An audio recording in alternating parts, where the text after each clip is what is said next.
Good morning friends. स्वागत है आपका एक्सपोजन कोचिंग क्लासेज में। मेरा नाम है संजय कुमावत और हम चर्चा कर रहे हैं बायोलॉजी के 12th क्लास के चैप्टर फर्स्ट की, जिसमें पिछले 2 वीडियो हमने आपको दिए हैं दोस्तों। अगर वो वीडियो नहीं देखे हैं तो प्लेलिस्ट में जाइए और वहाँ पे आपको वो वीडियो मिल जाएंगे। तो आज का जो हमारा बिंदु है वो होगा नर युग्मकोद्भिद की संरचना और विकास। तो ये नर युग्मकोद्भिद या मेल गेमेटोफाइट क्या होता है, इसके बारे में आगे बताएंगे, क्योंकि यहाँ ये चीज़ समझ में नहीं आएगी दोस्तों। तो इसका जो डेवलपमेंट कैसे होता है, इसकी स्ट्रक्चर क्या होती है, यही हमारा जो मेजर पॉइंट है वो होगा। लेकिन जो पिछले वीडियो में हमने या पिछली क्लास में एक स्ट्रक्चर देखी थी, नर जननांग, नर लैंगिक अंग के बारे में देखा था। वो क्या होता है? वो होता है दोस्तों पुमंग, एंड्रोइसियम जिसे बोलते हैं। और इसकी इकाई क्या कहलाती है? इसकी इकाई को बोल रहे थे हम पुंकेसर। और पुंकेसर की स्ट्रक्चर हमने देखी थी, वो इस तरीके की थी दोस्तों। ये जो आपको 2 चेम्बर दिख रहे हैं, उसी तरीके से 2 चेम्बर पीछे की तरफ भी होते हैं। तो इस प्रकार से इसमें 4 चेम्बर है और इस संरचना को हमने नाम दिया था परागकोश। इस संरचना को हमने क्या नाम दिया था? परागकोश या पोलन सेक। और ये संरचना हमारी क्या थी? कुतंतु थी। और यहाँ था योजी दोस्तों, ये योजी। अब हम ये देखेंगे, देखो हमने पोमंग के बारे में देख लिया, पुंकेसर की संरचना देख ली। अब परागकोश क्या होता है? परागकोश अगर सामान्य भाषा में अगर आपसे चर्चा करूं मैं, तो ये एक तरीके से जो तिल होता है, तिल का पादप होता है दोस्तों, उस पे फलियां लगती है। जो तिल की फली होती है उसके जैसा मान सकते हो आप परागकोश को। देखो परागकोश में जैसे तिल होता है, उसकी फली में 4 चेम्बर होंगे। तो तिल की फली को हम परागकोश मान लेंगे और उसमें जो 4 चेम्बर है उसको 2-2 में डिवाइड करेंगे, तो इसकी एक तरीके से 2 पालियां हो जाएगी। और प्रत्येक पाली में क्या होंगे? 2 चेम्बर होते हैं उसमें। तो वो टोटल कितने हो गए? 4 चेम्बर हो गए।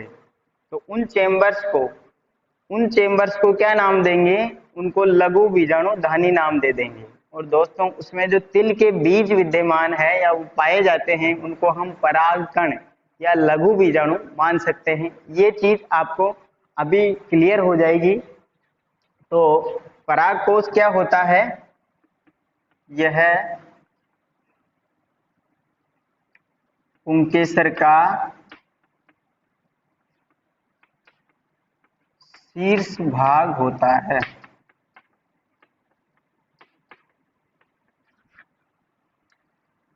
इसमें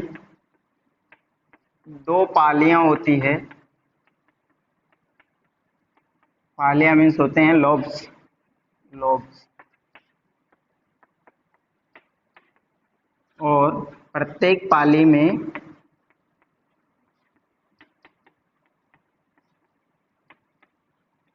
2 प्रकोष्ठ होते हैं।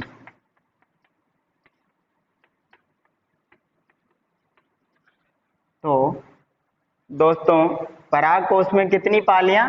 2 पालियां। उसमें प्रत्येक पाली में कितने प्रकोष्ठ होंगे? 2 प्रकोष्ठ। प्रकोष्ठ को बोलते हैं चेम्बर। और इन प्रकोष्ठ को क्या नाम देंगे? लघु बीजाणुधानी नाम देंगे। प्रत्येक प्रकोष्ठ क्या कहलाता है?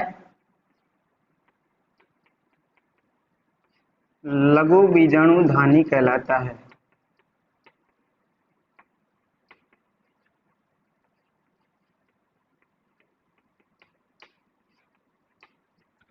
अब इस तरीके से 2 पालियां होती है, अर्थात ये क्या होगा? द्विपालित, और कोष्ठ कितने होंगे? 4, तो चतुष्प्रकोष्ठ, चतुष्प्रकोष्ठ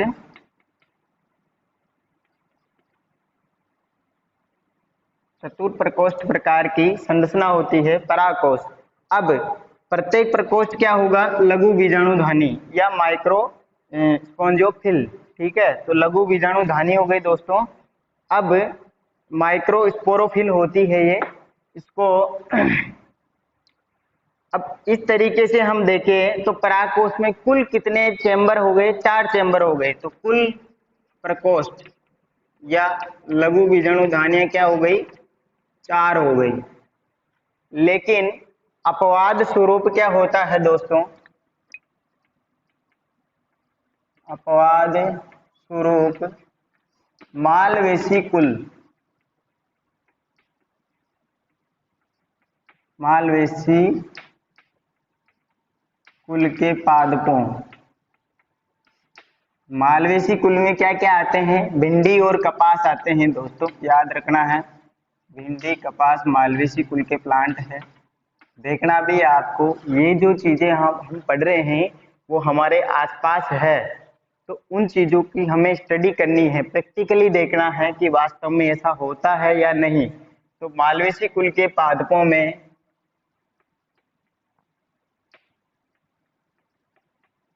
परागकोश एक पालित संरचना होती है। क्या होती है? एक पालित संरचना, वन लॉब्ड स्ट्रक्चर होती है, जिसमें 2 लघु बीजाणुधानियां, 2 लघु बीजाणुधानियां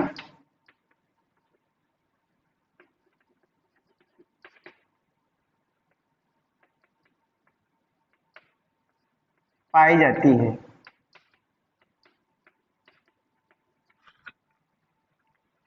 परागकोश द्विपालित होता है और 4 चैम्बर होंगे इसमें टोटल। अब ये दोनों पालियां किससे जुड़ी होगी? द्विपालित होता है, तो एक पाली मान लो ये हो गई और एक पाली ये हो गई। दोनों पालियां किससे अटैच होती है? एक टिश्यू, एक बंधे प्रकार का टिश्यू होता है जिसे योजी बोल सकते हैं, उससे अटैच होती है दोस्तों।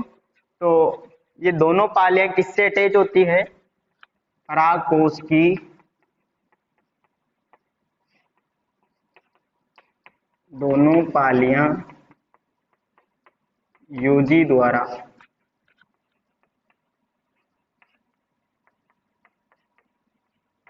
जुड़ी होती है। इस परागकोश को हम लघु बीजाणु पर्ण भी कहते हैं। लघु बीजाणु पर्ण, याद रखना है, इसका दूसरा नाम क्या होता है? लघु बीजाणु पर्ण।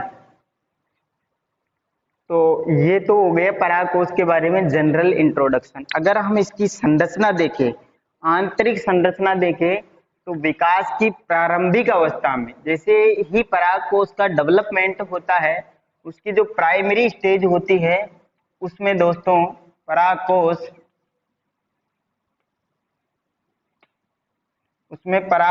इस तरीके से होता है, जिसमें सबसे बाहर क्या पाई जाती है? इसमें बाह्य त्वचा पाई जाती है। ये क्या है? बाह्य त्वचा।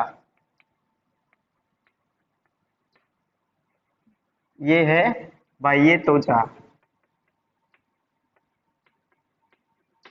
और ये जो इसका अंदर का पार्ट है, इसमें सभी प्रकार की कोशिकाएं क्या होगी? समान आकार की होगी या समरूपी प्रकार की होगी। इसमें समरूपी प्रकार की कोशिकाएं होती है, इसमें किसी प्रकार का विभेदन नहीं होता है दोस्तों। अब जैसे जैसे, और ये द्विपालित स्ट्रक्चर ऐसे हो गई, इसको अब प्रारंभिक अवस्था में देखें तो इधर की एक पाली और इधर की एक पाली। और जैसे हमने पढ़ा है कि इसमें टोटल कितने प्रकोष्ठ होते हैं? 4 प्रकोष्ठ। तो इसको 1, 2, 3 और ये 4 प्रकोष्ठ हो गए, और ये बीच में किससे जुड़े हुए हैं? योजी द्वारा जुड़े हुए हैं। अब हम इसकी आगे की स्टेज देखें, उससे पहले आगे की स्टेज देखें उससे पहले इसके बारे में देख लेते हैं दोस्तों। पराग कोश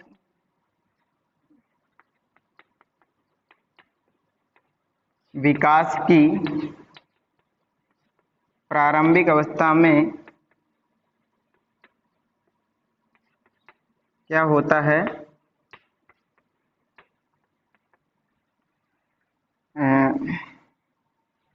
अवस्था में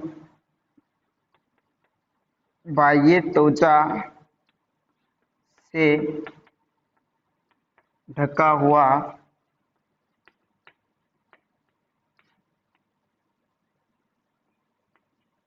समरूपी सेल्स का समूह होता है। अब ये जो समरूपी प्रकार की कोशिकाएं हैं इनमें क्या होगा? विभेदन होगा। ये आगे जाके क्या होगी? सघन जीव द्रव्य युक्त हो जाएगी और आकार में बड़ी हो जाएगी। ये सेल्स आकार में बड़ी व सघन जीव द्रव्य युक्त होकर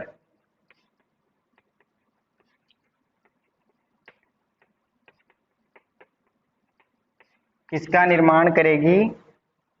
प्रपशु कोशिकाएं या आर्कीस्पोरियल सेल्स बनाती है। होकर किसका निर्माण करेगी? प्रपशु सेल्स या आर्कीस्पोरियल सेल्स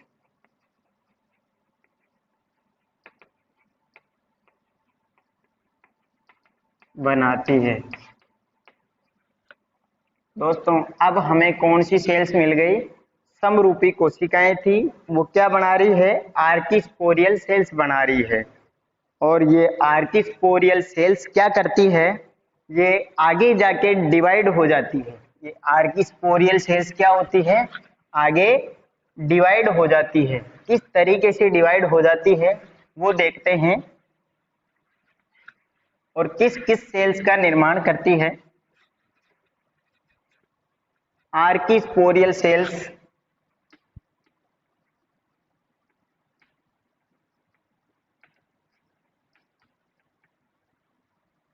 डिवाइड होगी और किसका निर्माण करेगी? इनमें विभाजन होगा। इसमें एंटीक्लाइनल टाइप का डिवाइडेशन होता है दोस्तों। तो दो प्रकार की कोशिकाएं बनती हैं। पहली है प्राथमिक भित्ति कोशिका और दूसरी है प्राथमिक बीजाणुजन कोशिका।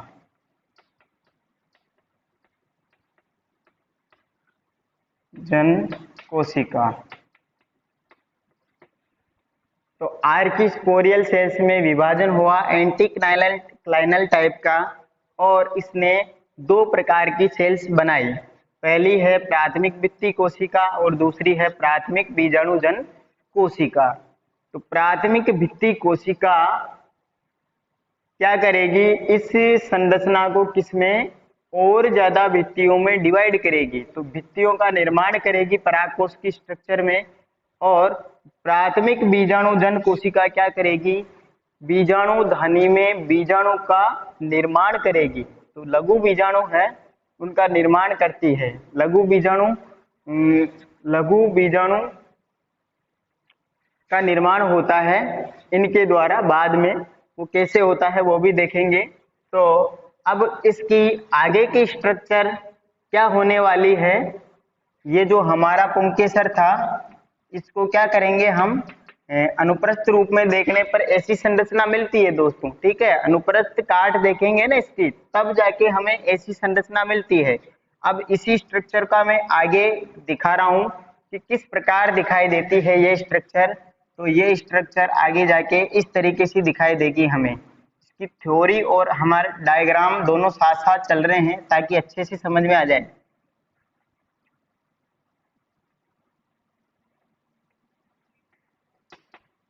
तो ये तो बाह्य त्वचा थी। अब इसके बाद और भी स्तर निर्मित हो जाते हैं इसमें। तो ये बना लेते हैं हम बाह्य त्वचा त्वचा।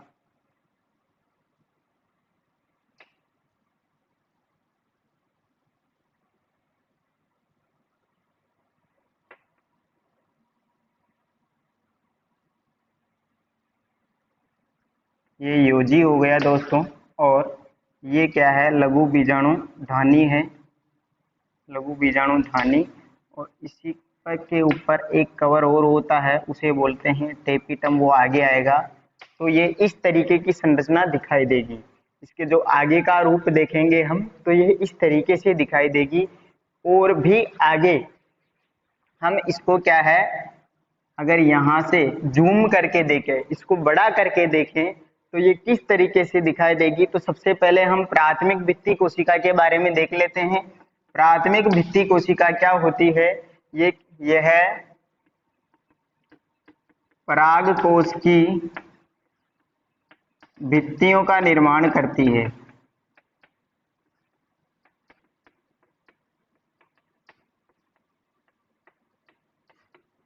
और ये संख्या में कितनी होगी ये भित्तियां, 4 प्रकार की भित्तियां होती है।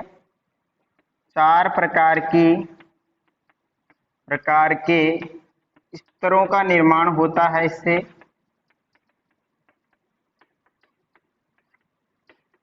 इसके कितने स्तर बनेंगे दोस्तों, 4 स्तर बनेंगे। तो 4 स्तर कौन कौन से हैं, ये चारों स्तर हम यहाँ लिख देते हैं।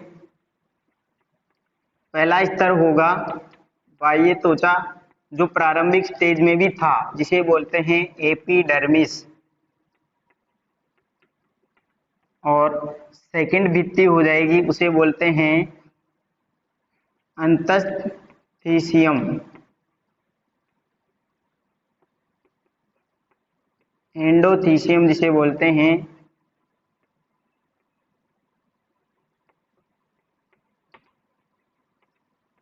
थर्ड टाइप की हो जाएगी मध्य परत, मिडिल लेयर जिसे बोलते हैं। और लास्ट एवं बहुत ही इम्पोर्टेंट स्तर होता है ये, इसे बोलते हैं पोषूतक या टेपिटम। क्या बोलते हैं, टेपिटम। तो इस तरह से ये प्राथमिक भित्ति कोशिका है, 4 प्रकार के स्तर बनाती है। पराग कोश की भित्तियों में 4 प्रकार के स्तरों का निर्माण करती है। और वो 4 प्रकार के स्तर कौन कौन से हैं, वो हम यहाँ देखते हैं। इसको थोड़ा जूम करेंगे तो ये इस तरीके से दिखाई देगा दोस्तों। इसमें ये सबसे बाह्य परत हो गई, उसके बाद ये सेकंड नंबर की परत हो गई। इसको थोड़ा आगे बढ़ा लेते हैं। अब थर्ड परत क्या होती है इसकी, अभी देख लेंगे हम। ये थर्ड परत हो गई इसकी। और जो फोर्थ परत है वो क्या होती है, इस तरीके से होती है। तो फोर्थ परत हो गई इसकी।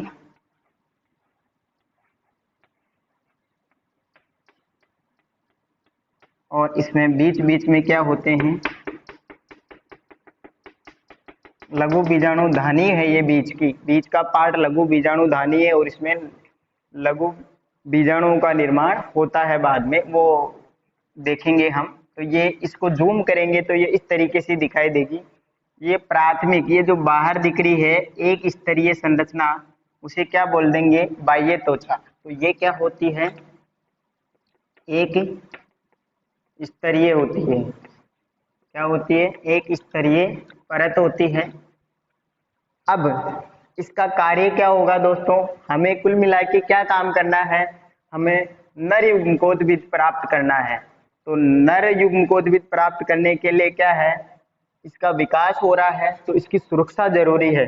तो बाह्य त्वचा क्या करेगी, इसकी सुरक्षा करेगी। तो इसका कार्य क्या हो जाएगा, सुरक्षा का कार्य है। तो बाह्य त्वचा के बारे में क्या हो जाएगा, यह एक स्तरीय परत होती है जो लघु बीजाणु धानी की क्या करती है, सुरक्षा करती है। ठीक है दोस्तों।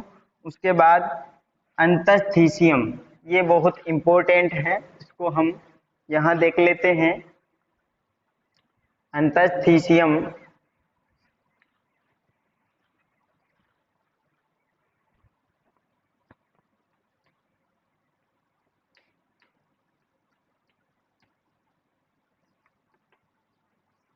यह भी एक स्तरीय परत होती है जो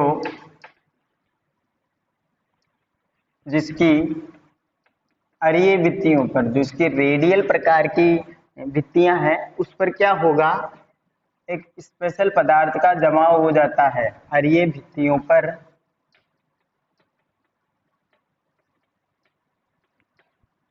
अल्फा सेलुलोज, दोस्तों पढ़ा है हमने बायोमोलिक्यूल में, ये क्या होता है, एक प्रकार का होमोपोलीसेकेराइड होता है जो बीटा ग्लूकोज की इकाइयों से मिलकर बना होता है। तो अल्फा सेलुलोज का जमाव हो जाता है जिससे इसका आकार कैसा होता है,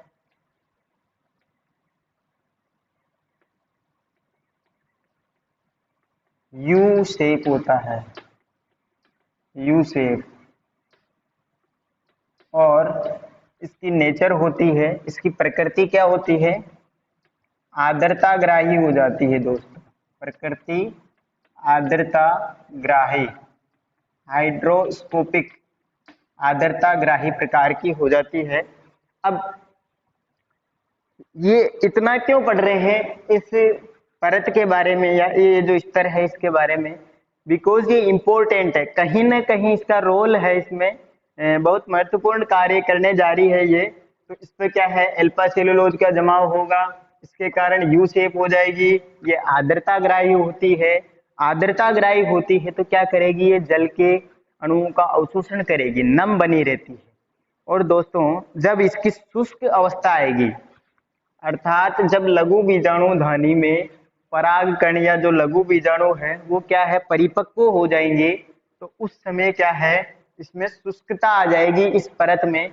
और ये परत क्या होती है, ये परत शुष्कता के कारण इस पर दाब पड़ता है और ये क्या करती है, फट जाती है। तो यह क्या होती है, पराग कोश के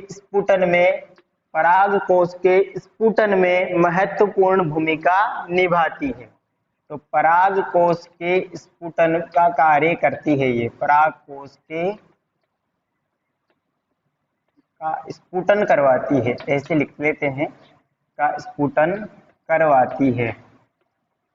कैसे करवाएगी, आर्द्रताग्राही नेचर है तो शुष्क अवस्था में क्या होगी, इसकी भित्तियों पर दाब पड़ेगा, इसकी भित्तियों पर दाब पड़ने के कारण इसकी भित्तियां क्या है, टूट जाएगी और परागकोश क्या है, बाहर निकल जाएंगे।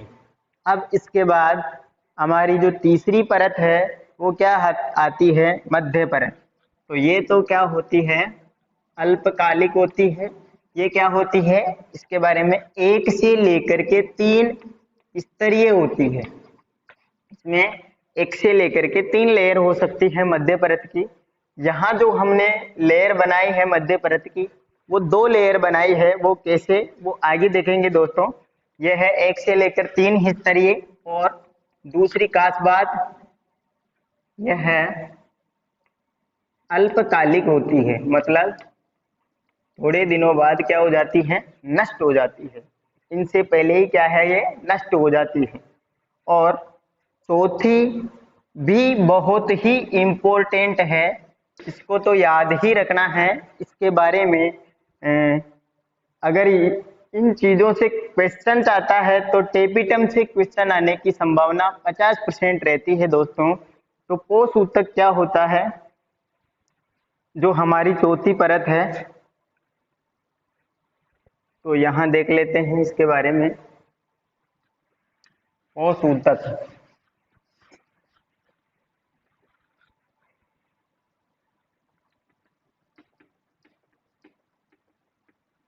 या टेपिटम,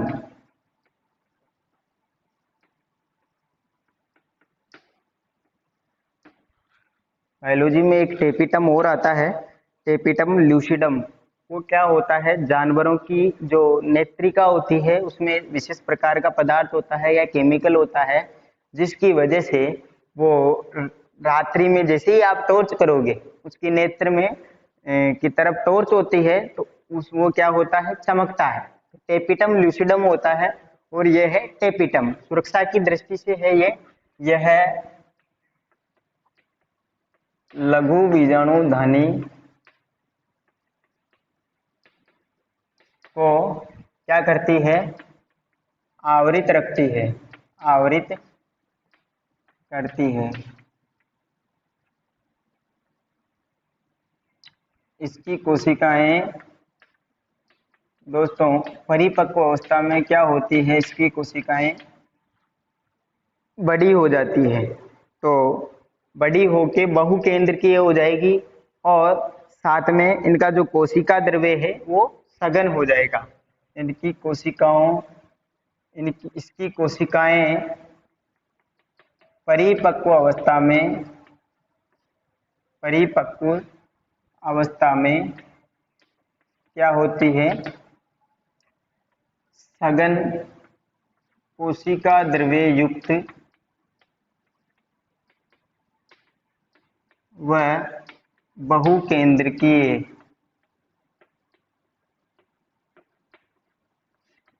हो जाती है। और स्वभाव के आधार पर दो प्रकार की होती है टेपिटम। कौन कौन सी? फर्स्ट होती है अमीबीय प्रकार की। ये बहुत ही डीप स्टडी है इसके बारे में। तो ये अमीबीय टाइप की होती है फर्स्ट, और सेकंड होती है स्त्रावी या ग्रंथिल। इसके दो टाइप बताए गए हैं। तो ये जो अमीबीय है और एक दूसरा है स्त्रावी है। तो जो स्त्रावी प्रकार की जो टेपिटम है वो किसमें पाई जाएगी, वो अधिकांश डाइकोट्स में होगी दोस्तों। डाइकोट्स में क्या होती है, ग्रंथिल प्रकार की या स्त्रावी प्रकार की टेपिटम पाई जाती है। ये याद रखना है आपको। अब टेपिटम है वो स्पेशल काम करती है, इसलिए तो इसके बारे में इस पे हमने स्टार लगाया है। तो टेपिटम क्या करती है, पराग कणों को क्या करती है, पोषण प्रदान करती है। इनकी जो परिवर्धन की अवस्था होती है उसमें इनको पोषण प्रदान करती है। तो इसका कार्य क्या हो जाएगा, परिवर्धनशील पराग कणों को पोषण प्रदान करना। तो टेपिटम का कार्य हो जाएगा परिवर्धनशील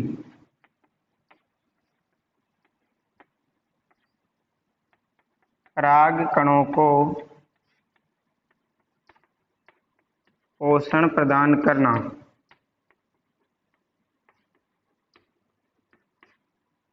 इसका कार्य है, मुख्य कार्य। दूसरा कार्य एक और है, बाह्य चोल का निर्माण। ये परागकण होता है उसकी क्या होती है, परत होती है। बाह्य जो संरचना है उसको बाह्य चोल बोलते हैं, एक्साइन। बाह्य चोल का निर्माण ये आगे समझ में आएगा दोस्तों। इसके दो कार्य हैं, ये इंपॉर्टेंट है। एक तो पराग कणों को क्या करती है, पोषण प्रदान करती है, और एक बाह्य चोल का निर्माण करती है। अब यहाँ से एक क्वेश्चन बनता है कि यदि हम पराग कोश की विकासशील अवस्था में टेपिटम को नष्ट कर दे, टेपिटम को क्या कर दे, नष्ट कर दे, तो क्या होगा। तो हमें पता है कि टेपिटम के बिना पराग कणों का क्या है, परिवर्धन नहीं होगा। तो क्या हो जाएगा दोस्तों, जो पराग कण मिलेंगे हमें वो बंधे प्रकार के मिलेंगे, वो किसी काम के नहीं होंगे, उनमें किसी प्रकार का अंकुरण नहीं होगा। तो टेपिटम बहुत जरूरी है इनके परिवर्धन के लिए, इसलिए अगर वही नष्ट हो जाएगी तो पराग कण आगे वृद्धि नहीं कर पाएंगे। अब इसी टेपिटम कोशिकाओं में एक स्पेशलिटी होती है, जो मैंने दूसरा कार्य बताया वो इसी से निकल के आएगा। वो क्या होता है, इसकी कोशिकाओं में क्या होता है, एक इसकी कोशिकाओं में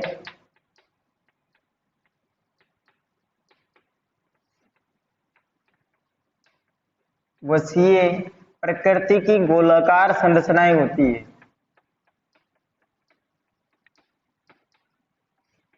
गोलाकार संरचनाएं होती है, इन्हें क्या बोलते हैं? इनको बोलते हैं प्रोयूबिस्काई, प्रोयूबिस बॉडी, प्रोयूबिस्काई होती है दोस्तों। और इस प्रोयूबिस्काई पर क्या होता है?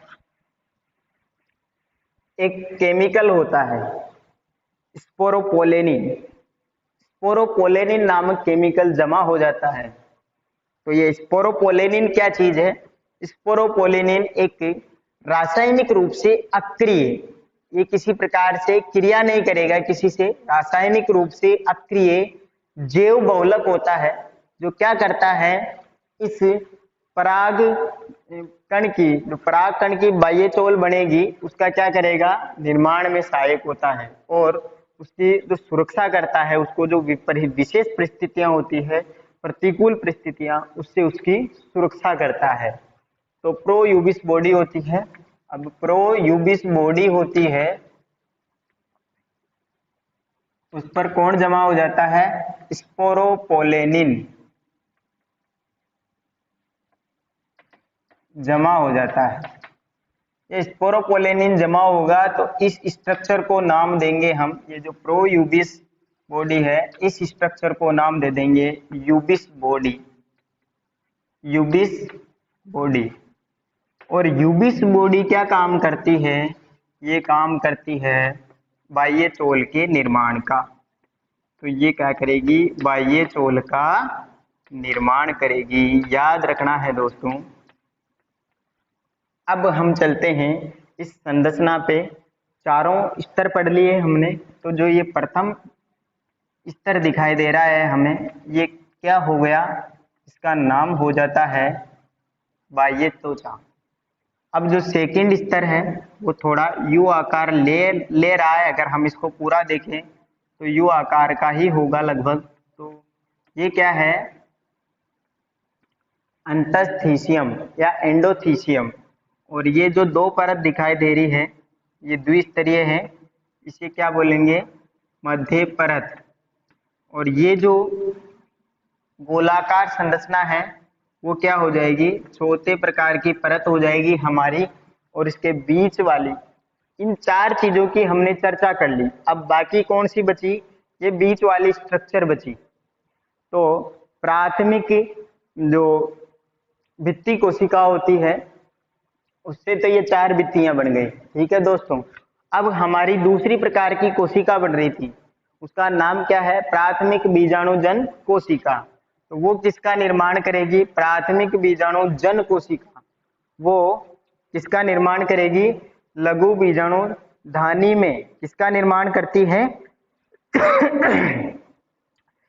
बीजाणुजन कोशिकाएं बनाती है, बीजाणुजन कोशिकाओं का निर्माण करती है। अब देखते हैं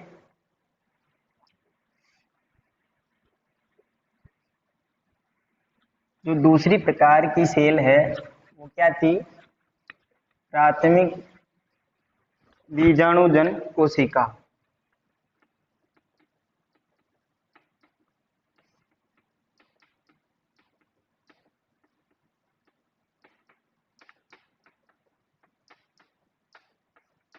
ये किसका निर्माण करती है?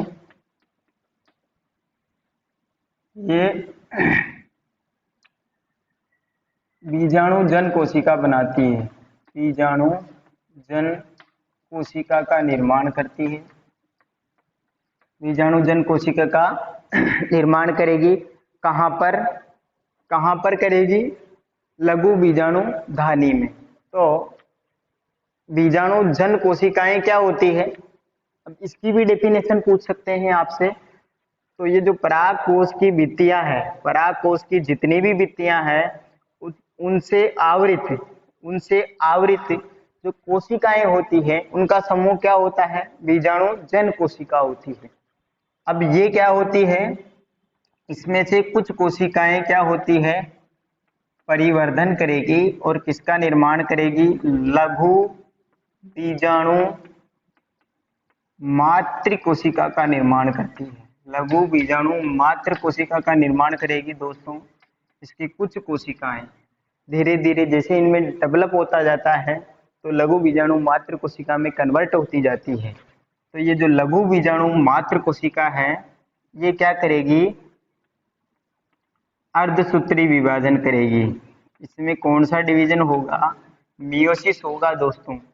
और मियोसिस क्या है, ऐसा डिवीजन होता है जिसमें गुणसूत्रों की संख्या मातृ कोशिका की तुलना में आधी रह जाती है। तो इसकी जो प्रकृति है वो द्विगुणित प्रकृति होती है, द्विगुणित प्रकार की कोशिका होती है मातृ कोशिका। इसमें क्या होगा, अर्धसूत्री विभाजन होगा या मियोसिस होगा। तो इससे क्या है, 4 प्रकार के या 4 क्या बनेंगे, लघु बीजाणु बनेंगे। 4 लघु बीजाणु बनेंगे दोस्तों। और इनकी जो नेचर क्या होगी, हेप्लॉइड प्रकार के होते हैं, ये एन प्रकार के होते हैं। तो देखिए यहाँ पर 2n है अर्थात द्विगुणित है, तो गुणसूत्रों की संख्या डबल है। और यहाँ पर अर्धसूत्री विभाजन के पश्चात क्या रह गई, आधी रह गई। तो लघु बीजाणु मातृ कोशिका अर्धसूत्री विभाजन द्वारा किसका निर्माण करेगी, 4 लघु बीजाणुओं का निर्माण करेगी। और ये चारों लघु बीजाणु किसके रूप में पाए जाते हैं, लघु बीजाणु चतुष्क के रूप में पाए जाते हैं। लघु बीजाणु चतुष्क के रूप में, टेट्राड फॉर्म में पाए जाते हैं दोस्तों, चतुष्क के रूप में पाए जाते हैं। और ये चतुष्क भी क्या है, अलग अलग पादपों में अलग अलग टाइप से होते हैं। तो चतुष्क का मतलब है चारों एक साथ जुड़े हुए, चारों एक साथ जुड़े हुए। अब दोस्तों लघु बीजाणु मातृ कोशिका ने तो लघु बीजाणु बना दिए थे, तो फिर ऐसी क्या बात हो गई कि ये चारों है एक दूसरे से क्या है, जुड़े हुए हैं। तो इनके चारों का एक दूसरे से जुड़े होने का रीजन है, इन पर क्या है, एक विशेष पदार्थ होता है, केलोज होता है। क्या होता है, केलोज। तो केलोज नामक पदार्थ होता है लघु बीजाणुओं पर। तो उनसे क्या है, ये एक दूसरे से चिपके रहते हैं, एक दूसरे से चिपके रहते हैं, ठीक है। और धीरे धीरे जैसे ये परिपक्व होते जाएंगे, धीरे धीरे जैसे ये परिपक्व होते जाएंगे, पराग कणों का रूप लेते जाएंगे, तो जो इनके जो केलोज होती है वो उसका क्या है, केलेज एंजाइम द्वारा विघटन हो जाएगा, केलेज एंजाइम द्वारा विघटन हो जाएगा और ये पराग कण के रूप में आ जाएंगे। तो लघु बीजाणु चतुष्क कितने प्रकार के होते हैं, 5 प्रकार के होते हैं, वो देख लेते हैं हम कौन कौन से हैं, कैसे स्ट्रक्चर है उनकी। तो लघु बीजाणु चतुष्क के प्रकार,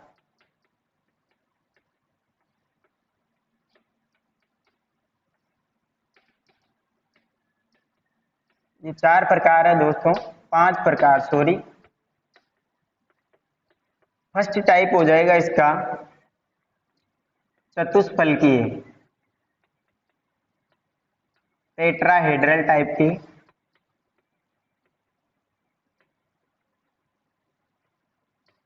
और जो इनकी स्ट्रक्चर है वो इस तरीके से दिखाई देगी।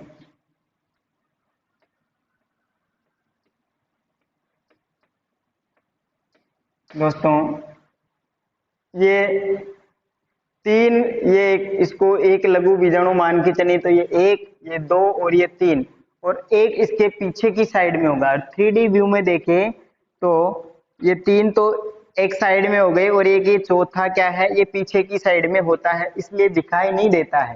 तो चतुष्फलकीय प्रकार का चतुष्क हो गया एक तो।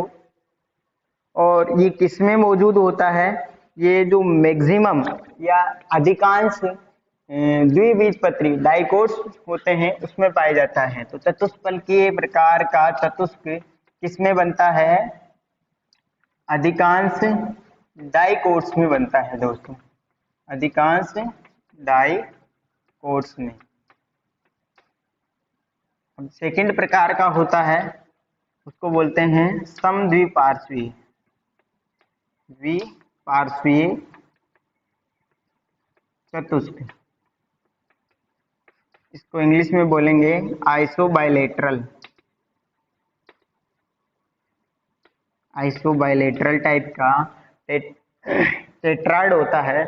उसकी स्ट्रक्चर कैसी होती है? उसकी स्ट्रक्चर होती है ऐसी, अर्थात ये जो सारे लघु बीजाणु है, सारे लघु बीजाणु क्या है? एक ही प्लेन में आ रहे हैं। देखो 2D में अगर हम देखें तो ये चारों दिखाई दे रहे हैं दोस्तों, तो एक ही प्लेन में है, तो इनको क्या बोलेंगे? समपार्श्वीय प्रकार का चतुष्क बोलेंगे। और ये किस में पाए जाएंगे? ये पाए जाएंगे एक बीजपत्री में। तो डाइकोट्स में तो क्या होते हैं? चतुष्फलकीय प्रकार के। और एक बीजपत्री या मोनोकोट्स में क्या होते हैं?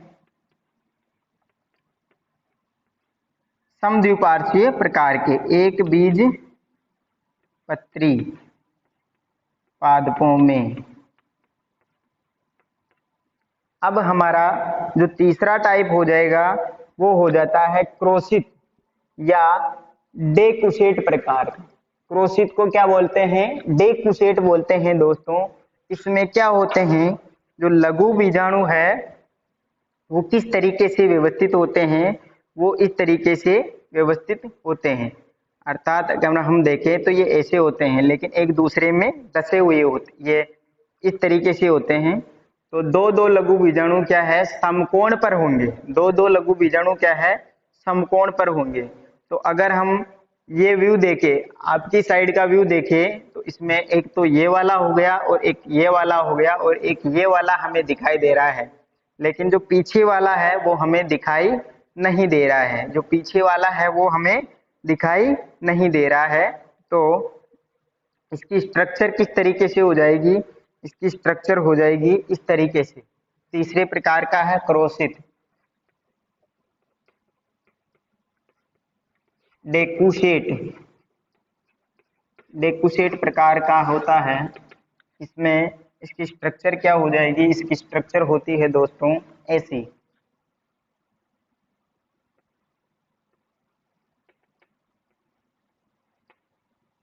तो ये है इसकी स्ट्रक्चर। क्रोशित प्रकार का जो चतुष्क होता है वो इस तरीके से व्यवस्थित होता है। तो इसमें जो ये वाले पार्ट है वो दिखाई दे रहे हैं और ये वाला भाग दिखाई नहीं दे रहा है। पीछे वाला भाग है ये, इसका पीछे वाला भाग ये हमें दिखाई नहीं दे रहा है। अब जो फोर्थ प्रकार का टेट्राइड है, इसका एग्जाम्पल देख लेते हैं दोस्तों। इसका एग्जाम्पल है मैग्नोलिया। इसका एग्जाम्पल क्या है? मैग्नोलिया। अगर आपको कोई भी चीज समझ में नहीं आती है तो आप कमेंट में जरूर बताएं और आपके सुझाव दें हमें, ताकि हम और भी सुधार कर सके दोस्तों। तो टी आकार का चतुष्क कैसा बनता है वो देख लेते हैं।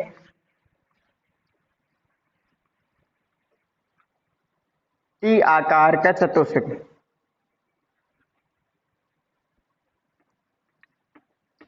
टी शेप ऐसा होता है। इसमें दो लघु बीजाणु क्या होंगे? दो लघु बीजाणु अनुप्रस्थ होंगे और दो क्या है? लंबवत होंगे। तो ये अनुप्रस्थ हमने पढ़ा है, अनुप्रस्थ बायोलॉजी में ऐसे होता है। जो कोई भी वस्तु है उसके लंबवत क्या होता है? अनुप्रस्थ होता है। तो दो लघु बीजाणु तो क्या है? होंगे अनुप्रस्थ होंगे, और दो लघु बीजाणु क्या होंगे? इसके लंबवत होंगे। अनुप्रस्थ और लंबवत। तो ये कौन सी स्ट्रक्चर बन गई? टी शेप स्ट्रक्चर बन गई। तो ये इस तरीके से होते हैं टी शेप्ड प्रकार का।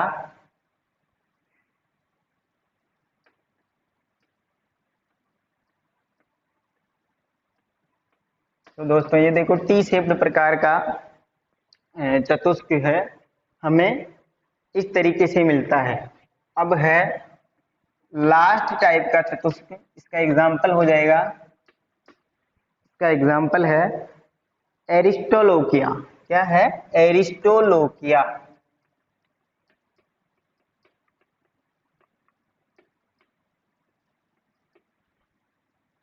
अब है फाइनल या फिफ्थ प्रकार का जो चतुष्क होता है वो कैसा होता है, लीनियर प्रकार का होता है, रेखीय या लीनियर। ये सिंपल है दोस्तों, एक ही लाइन में होंगे, जो सारे होते हैं रेखिक क्रम में विन्यासित होते हैं। और इसका जो एग्जाम्पल हो जाएगा, देखो रेखिक क्रम में कैसे होंगे, ये एक हो गया, दूसरा लघु बीजाणु, तीसरा और ये चौथा लघु बीजाणु। तो ये इस तरीके से व्यवस्थित होते हैं और इसका एग्जाम्पल हो जाएगा हेलोफिला। हेलोफिला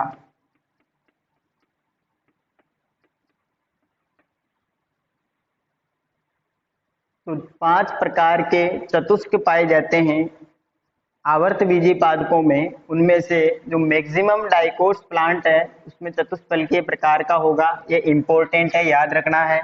और समद्विपार्श्वीय प्रकार का होता है मोनोकोट्स में, ये भी याद रखना है। ये दो हमारे बहुत काम के हैं, इनसे क्वेश्चंस भी बनते हैं टीएमटी में। बाकी के 3 हैं उनको तो याद रखना ही है दोस्तों, लेकिन ये इम्पोर्टेंट है। ठीक है दोस्तों, अब हम कुछ विशिष्ट संरचनाएं देखते हैं। कुछ विशिष्ट संरचनाएं क्या होती है, जो परागकोश क्या होते हैं,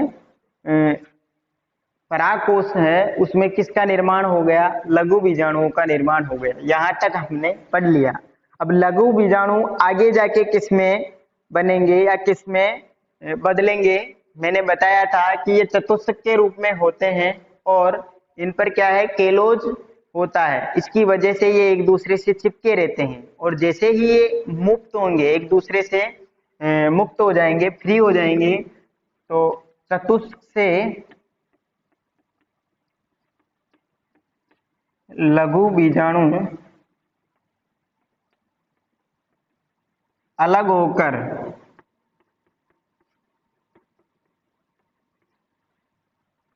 गोलाकार रूप में बदल जाते हैं, जिन्हें क्या कहते हैं, जिन्हें परागकण कहते हैं। क्या कहते हैं, परागकण। तो जो बीजाणु लघु बीजाणु है उसकी आगे की स्टेज क्या कहलाती है, परागकण कहलाती है। पोलन ग्रेन जिसे बोलते हैं दोस्तों। कुछ पादपों में क्या होते हैं, जैसे ऑर्किड्स या फिर आक, उनमें क्या होता है, परागकण संयुक्त होकर के एक विशिष्ट संरचना बनाएंगे। परागकण परस्पर जुड़ जाएंगे और एक विशिष्ट संरचना बनाएंगे, उसे क्या बोलते हैं, पोलिनिया। और इसी प्रकार से कुछ प्लांट्स होते हैं जैसे ड्रोसेरा या फिर टाइफा। ड्रोसेरा और टाइफा प्लांट्स में जो हमें क्या होते हैं, चतुष्क दिए हुए हैं।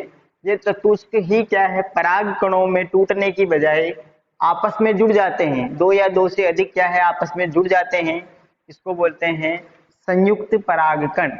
इसको क्या बोलेंगे, संयुक्त परागकण, कंपाउंड पोलन ग्रेन बोलेंगे दोस्तों इसको। तो ये किसमें होते हैं, ड्रोसेरा और टाइफा जैसे पादपों में होते हैं। और परागपिंड या पोलिनिया का निर्माण किसमें होता है, आक या ड्रोसेरो। ये जो आक होते हैं जिन्हें केलोट्रोपिस बोलते हैं और कुछ ऑर्किड्स होते हैं उनमें पाए जाते हैं। और भी है एक, अगर सामान्यतः हमने देखा है कि जो चतुष्क होता है उसमें 4 ही प्रकार के लघु बीजाणु होते हैं, 4 ही प्रकार के लघु बीजाणु होते हैं। लेकिन विशिष्ट स्थिति ऐसी भी देखी गई है जिसमें 4 से अधिक प्रकार के लघु बीजाणु क्या है, जुड़े रहते हैं। 4 से अधिक लघु बीजाणु जुड़े रहते हैं। इस कंडीशन को या इस विशेष स्थिति को बोलते हैं बहुबीजाणुकता, पॉलीस्पोरी। तो हमने यहाँ पे 3 चीजें देखी, एक तो है परागपिंड या पोलिनिया, वो किसमें बनता है, आक अर्थात एलोट्रोपिस या फिर कुछ ऑर्किड्स में कैसे बनता है, वो इस तरीके से बनता है। ये जो परागकण है वो इससे जुड़ जाते हैं।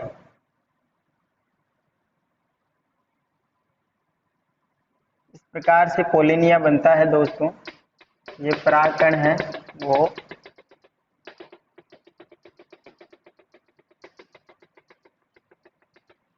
तो ये क्या है, परागपिंड, पोलिनिया। ये किस में बढ़ते हैं, ये बनता है, इसका एग्जाम्पल हो जाएगा आक और कुछ ऑर्किड्स।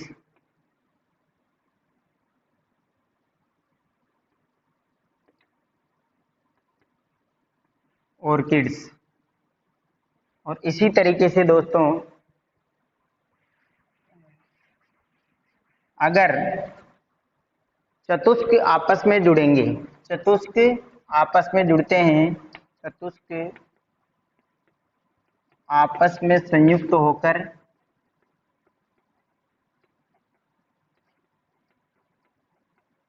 यदि संयुक्त परागकण बनाते हैं, परागकण यदि हटा दो यहाँ से, चतुष्क आपस में संयुक्त होकर क्या बनाते हैं, संयुक्त परागकण बनाते हैं, परागकण बनाते हैं। तो ये एग्जाम्पल किसका हो जाएगा, ये हो जाएगा टाइफा का या फिर ड्रोसेरा का। ड्रोसेरा प्लांट होता है एक, इसके बारे में आगे पढ़ेंगे, इम्पोर्टेंट प्लांट है। अब तीसरी प्रकार की और इम्पोर्टेंट स्ट्रक्चर बनती है, वो क्या होती है, कुछ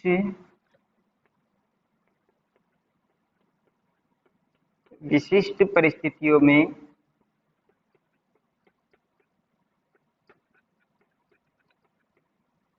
क्या होगा,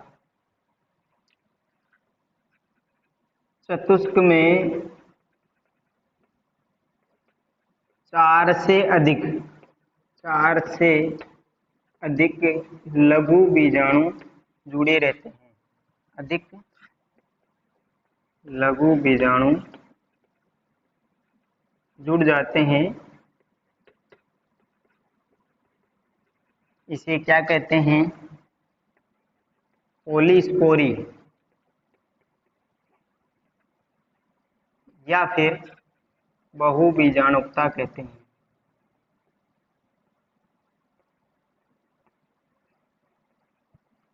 ये 3 विशेष स्थितियां हैं। इसमें एक में तो क्या है, परागपिंड या पोलिनिया बनेगा, इसका एग्जाम्पल है ये। और कुछ में क्या होता है, टाइफा और ड्रोसेरा में ये चतुष्क ही क्या हो जाते हैं, संयुक्त हो जाते हैं। और कुछ में क्या होते हैं, 4 से अधिक प्रकार के क्या होते हैं, लघु बीजाणु पाए जाते हैं एक ही टेट्राइड में। टेट्राइड नहीं कहेंगे फिर उसको, चतुष्क में 4 से ज्यादा हो गए तो फिर वो अलग स्थिति हो जाती है, इसका नाम क्या हो जाता है, ये गुण क्या होगा, पॉलीस्पोरी प्रकार का गुण होगा। तो आज की क्लास यहीं तक दोस्तों। अगर आपको वीडियो पसंद आए तो लाइक करें दोस्तों, और आपके जो संपर्क में हो, जो 12th में हो या फिर नीट की तैयारी कर रहे हो, उनको भी बताइएगा ताकि उनको भी ये फायदा मिल सके। तो मिलते हैं अगले लेक्चर में, तब तक के लिए धन्यवाद।